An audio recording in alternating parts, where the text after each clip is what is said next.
আসসালামু আলাইকুম, welcome to my channel SG food.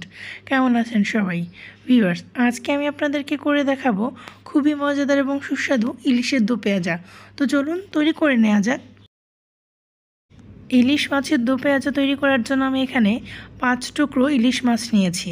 এখন প্রথমে আমি এগুলোকে হলুদ লবণ দিয়ে একটু মাখিয়ে নিচ্ছি। ইলিশ মাছের দো পেঁয়াজা করতে গেলে সবাই ইলিশটাকে কাঁচাই রান্না করেন, কিন্তু আমি এগুলোকে একটু হালকা ভেজে নেব। এই জন্য আমি চুলায় একটি প্যান বসিয়ে তাতে দিয়ে দিয়েছি পরিমাণ মতন সয়াবিন তেল। তেলটা দেওয়া হয়ে গেলে এবং গরম হয়ে আসলে আমি একে একে ইলিশ মাছের টুকরোগুলো প্যানে দিয়ে দিচ্ছি। এখন মাছের একটা পাশ ভাজা হয়ে গেলে আলতো করে উল্টে অপর পাশটাও হালকা করে ভেজে নিচ্ছি। এটা পুরোই অপশনাল, আপনারা চাইলে এটা করতে পারেন অথবা স্কিপ করতে পারেন। মাছটার অপর পাশটা ভাজা হয়ে গেছে, এখন আমি মাছগুলোকে নামিয়ে নিচ্ছি। মাছটা ভেজে নেওয়ার পর আমি এখন রান্নাটা করে নিব। তো যে প্যানে আমি মাছটা ভেজে নিয়েছি সেই প্যানেই রান্নাটা করছি, এজন্য দিয়ে দিচ্ছি আরও কিছুটা পরিমাণ সয়াবিন তেল, দিয়ে দিচ্ছি 1 কাপ পরিমাণ পেঁয়াজ কুচি, এখন দিয়ে দিচ্ছি হাফ চা চামচ পরিমাণ লবণ। লবণটা দেওয়ার কারণ হচ্ছে লবণ দিলে পেঁয়াজটা খুব তাড়াতাড়ি নরম হয়ে যায় এবং সেদ্ধ হয়ে যায়, সেই জন্য আমি লবণ দিয়েছি। তো এখন আমি এই পেঁয়াজটাকে হালকা ব্রাউন হওয়া পর্যন্ত নেড়েচেড়ে ভেজে নিচ্ছি। পেঁয়াজটা মোটামুটি নরম হয়ে আসলে এতে দিয়ে দিচ্ছি 3 থেকে 4টি ফালি করে নেওয়া কাঁচামরিচ। এখন অনেকেই হয়তো ভাবছে আমি পেঁয়াজ ভাজার সময় কেন কাঁচামরিচটা দিলাম। এটা দিলে হয় কি, কাঁচামরিচের যে একটা ফ্লেভার আছে সেটা পেঁয়াজের সাথে খুব দারুণভাবে মিশে যায়, খেতে অনেক ভালো লাগে। তবে আপনাদের যদি ভালো না লাগে আপনারা স্কিপ করতে পারেন। তো ভিউয়ার্স, পেঁয়াজটা ভাজা হয়ে গেছে, মানে হচ্ছে পেঁয়াজে খুব সুন্দর একটা বাদামি কালার চলে এসেছে, আপনারা সে দেখতে পাচ্ছেন।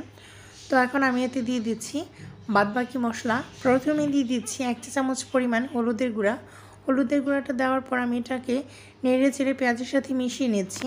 আর এই সময় চুলার আঁচ থাকবে একদম লোতে। হলুদের গুঁড়া দেওয়ার পর এখন এতে দিয়ে দিচ্ছি হাফ চা চামচ ধনে গুঁড়া এবং হাফ চা চামচ পরিমাণ জিরার গুঁড়া। সেই সাথে দিয়ে দিচ্ছি কিছুটা পরিমাণ পানি, যেন মশলাটা পুড়ে না যায়।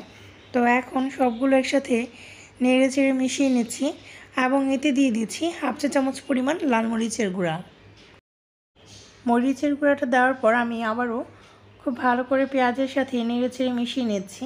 পেঁয়াজের সাথে নেড়ে চেড়ে মিশিয়ে নেওয়ার পর আমি এতে দিয়ে দিচ্ছি হাফ কাপ থেকে কিছুটা পরিমাণ বেশি পানি।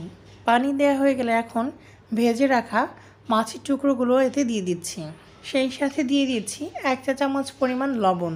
লবণ দেওয়া হয়ে গেলে একটু নেড়ে চেড়ে এখন একটি ঢাকনা দিয়ে মাছটাকে জাল করে নিয়েছি 3 মিনিটের মতো। মাছটা যেহেতু ভেজে নিয়েছি তাই খুব বেশি একটা সময় জাল করতে হবে না, আর এই সময় চুলার আঁচ থাকবে মিডিয়ামে। 3 মিনিট হয়ে গেলে আমি ঢাকনাটা তুলে নিচ্ছি এবং এভাবে আমি আরও 2 মিনিট মতো জাল করে নিচ্ছি। আর এই সময় আমি লবণটা একটু চেক করে নিচ্ছি। লবণের পরিমাণ ঠিক আছে, অর্থাৎ পারফেক্ট আছে, আর দেওয়ার প্রয়োজন নেই। তো এখন আমি এইভাবে জাল করে নিচ্ছি। ঢাকনা ছাড়া আরও 2 থেকে 3 মিনিট জাল করে নেওয়ার পর আমার ইলিশের দো পেঁয়াজা রান্নাটা হয়ে গেছে। তো আমি এখন চুলাটা অফ করে দিচ্ছি। তো এখন আমি আপনাদেরকে পরিবেশন করে দেখাচ্ছি।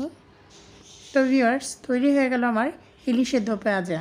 দেখলেন তো কত সহজে, কত কম সময়ে রান্না করা যায় ইলিশের দো পেঁয়াজা, আর খেতে হয় দারুণ। আশা করি আজকের রেসিপিটি আপনাদের ভালো লেগেছে। ভালো লেগে থাকলে একটি লাইক দিবেন, আমার চ্যানেলটি সাবস্ক্রাইব করবেন, ফ্রেন্ডস এবং ফ্যামিলির সাথে বেশি বেশি শেয়ার করবেন। সবাইকে ধন্যবাদ। আল্লাহ হাফেজ।